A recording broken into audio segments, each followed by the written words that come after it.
Hello, everyone, and welcome back to another beautiful Wednesday. It's nice and sunny outside where I am. I hope it is where you are as well.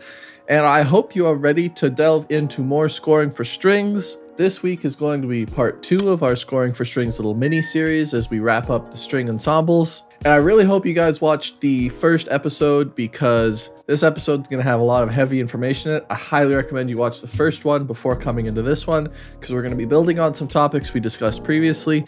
And we're going to be discussing how to strengthen your foreground, middle ground, and background writing, and some tips and tricks to help your melody stand out. This will give you a better understanding of how to combine all your string instruments together and make them sound like a professional orchestra. So let's hop right in. To start, what are your foreground, background, and middle ground materials when you're writing for string orchestra? The foreground in whatever you're writing is always your most distinctive voice. For lack of a better explanation, it's basically what your music revolves around. It's the main theme, or it's the rhythm you're trying to emulate. It could be anything from a harmonic lead, a percussive element, a particular special effect that encompasses what you feel would be a main theme, but more often than not, it is just your standard melody line. Your middle ground, or kind of your main body of what you're writing, will consist of your counter melodies, your other important thematic material, and more often than not, some of your main harmonies. And your background is, for lack of a better way of saying it, the least important parts of your music. This is the harmonies that support your main melodies, your chords, sometimes additional melody layers that add just a little bit of harmonic distinction to your song, and are generally things that are used to enhance the two layers above it, your middle ground and your foreground. Now, of course, your middle ground and background are insanely important. They have to be written out correctly in order to properly support your foreground and make your piece sound cohesive. But for now, let's focus on the most important part of your music, that being the foreground, or in this particular example, your melody. Now, the exact way you personally come up with each section will vary from composer to composer. A lot of writers prefer to start with their foreground, with their melody lines. That's the main idea that they prefer to flesh out first, while others at the same time will start with their chords, their harmonies, and get the rough emotion of the song out before focusing on the story aspect of the melody. And I also know composers who at the same time do both at once. They focus on both the harmony and the melody at once, and they kind of do it linearly instead of by layers. They start at the beginning, they flesh everything out linearly along their timeline, and the melody and chords come together at the same time. So whatever method is easier for you would be the best way to start, and is also the best way to start conceptualizing your foreground. And then once you have your foreground ready, which in this case we are again going to be referring to our melody, you can use that material to extrapolate the other layers of your music. You can use the rhythm of your main melody to help extrapolate the rhythm of the other chords and your main percussion, and you can also use the notes to help extrapolate chords and certain emotional qualities that you want to carry forward. Generally, this is how a lot of composers come up with rough sketches, general ideas, and it helps them figure out what they might want to fine-tune in the future and where the composition should go. It's also important to note that when you're writing your melody and when you're writing for your foreground material, you should never limit your options, and you should always keep that little creative spark in your head. And by that I mean there's a couple imaginary restrictions that young composers often feel are rules when they start composing and they start learning how to write for strings. And these can sometimes apply to other sections of music as well. Your foreground and your melody is never limited to just one instrument. You can switch instruments, you can rotate to different sections, you can do call and responses where one instrument starts it and then calls out to another instrument and the other instrument picks up the melody and carries it from there. You can create dynamic runs that go from one instrument section to another, or you can create runs that go from one instrument to another. And as you're writing these out, each instrument takes up the role of your foreground periodically before it gets carried over to the next instrument. And these are all tools that you can use to help tell your story when you're writing your music. To start, let's explore some creative ideas you can use to help enhance your foreground material and get it fleshed out properly and professionally. And help explore some of these ideas, I've actually written up a rough sketch or two in my DAW here that we're going to explore as I go through these ideas. To start, let's listen to the main melody, which in this case would be my foreground material. It's my main theme. And it's what we're going to use to extrapolate and build on and add more creative options as we go on. Let's just give it a quick listen.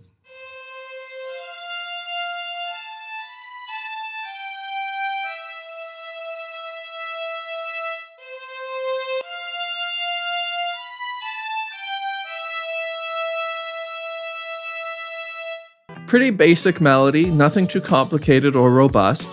And let's say from there, I decided to write out just a basic cello line, which I did to give it just a little bit of harmonic qualities, add into the emotion just a little bit.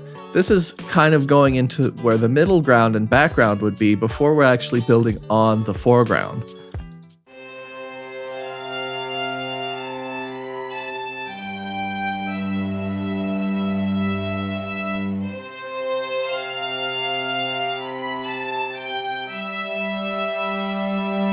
So that's basically the example we'll be working with.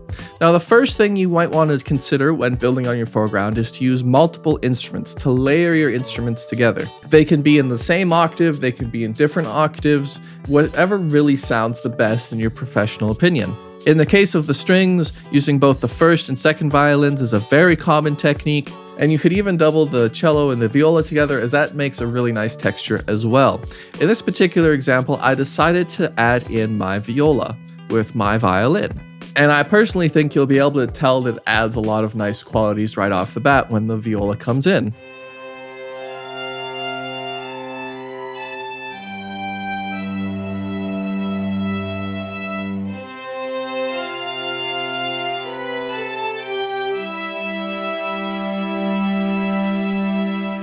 So it adds in that nice texture, adds in a bit more warmth with our line, and it just adds in a bit of emotion. That's what stacking instruments allows you to do. It allows you to also stack qualities and emotions. You could also group melody lines together.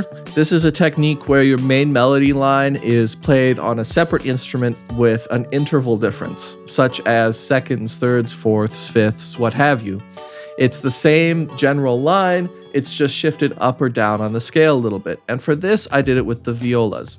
So let's pull up the MIDI here and just look at it really quick. So this line here that starts with C is my main melody. This was the first thing we heard when I showed this demo.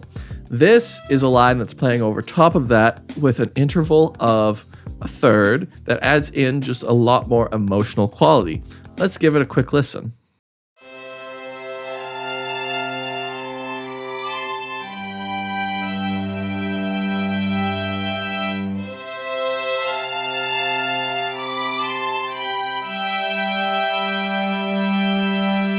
So you can see how adding in that sort of mirroring line with those intervals gives you just that deeper emotional connection. Something else you can attempt is what I like to call the give and take method.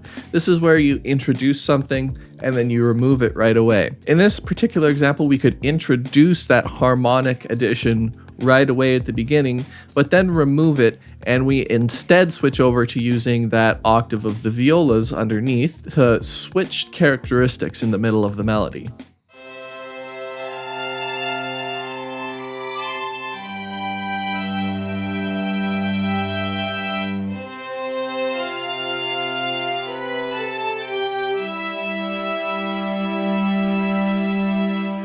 There is, of course, a lot of trial and error to some of this. You will have to go in and figure out what sounds best. How you want your music to sound is entirely up to you, and it's entirely your creative prerogative to make it sound exactly the way you personally want it. It is your creation.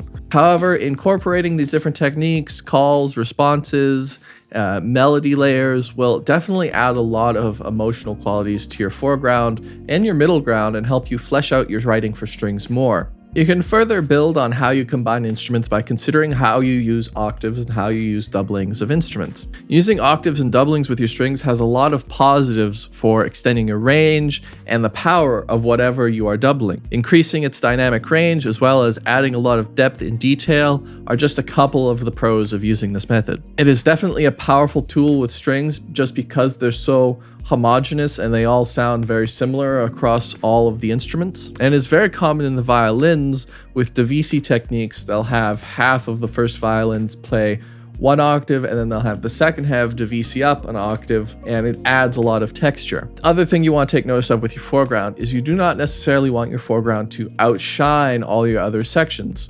As we discussed previously in our last episode, you do not want one particular part of your song to stand way above the rest. You want it all to be heard. Everything needs to be heard relatively equally. This natural blend in all of your compositions makes it so that everything can be felt together and just adds a lot of depth to your orchestrations in general. The background and middle ground of your sections, which in this particular example would be this simple cello line, should be used primarily to help emphasize the detail of your foreground and to help add interest. It comes down to a very fine balance that needs to be carefully honed in, as you want to give your foreground and melody enough space so that they can be heard, but you also do not want to let your foreground be relatively the only thing that is heard. And now that you have built a strong foreground, you've built a strong background and middle ground that supports it, you can start to look at how you can write homophonically for strings as well. When writing homophonically, your background and middle ground share the same rhythm or general swing as your foreground melody, and this style of writing is very common on a lot of older Baroque style music. When writing homophonically, it can add a lot of power to a section, as well as deepen the emotions of your main theme, as everything works together. However, there is one limitation to know. Writing homophonically weakens your foreground, so to compensate, there are a few techniques you can try to help inject more interest. To start, let's listen to a piece of homophonic writing I wrote up for this particular example, and as you can see, all of the MIDI follows the same general rhythm, which is what homophonic writing is.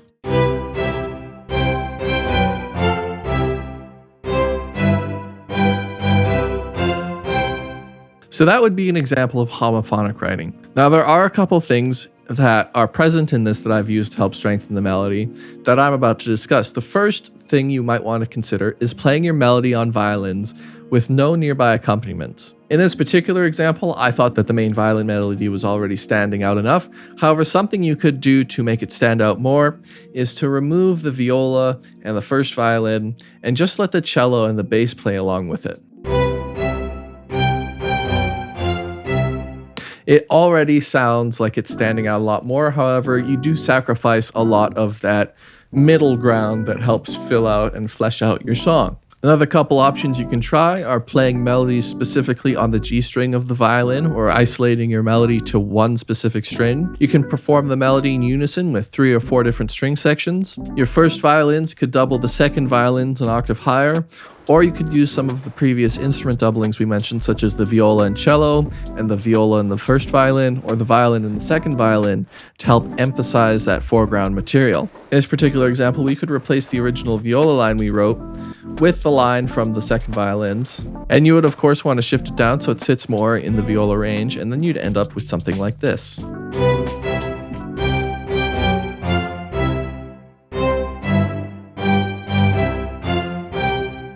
And those are just some techniques you can use to help improve writing homophonically, but of course, experiment, feel free to try something out, and if you feel like you've discovered something that can be shared with the rest of the people watching this video, feel free to leave it in the comments below. For now, we're probably going to wrap this video up here. I feel like we might have more topics to discuss on scoring for strings, but if you guys want another video, leave that below, and I might make another one in the future. So for now, guys, I hope you have a great rest of your day, enjoy your weekend, and I will see you guys next week. Bye-bye.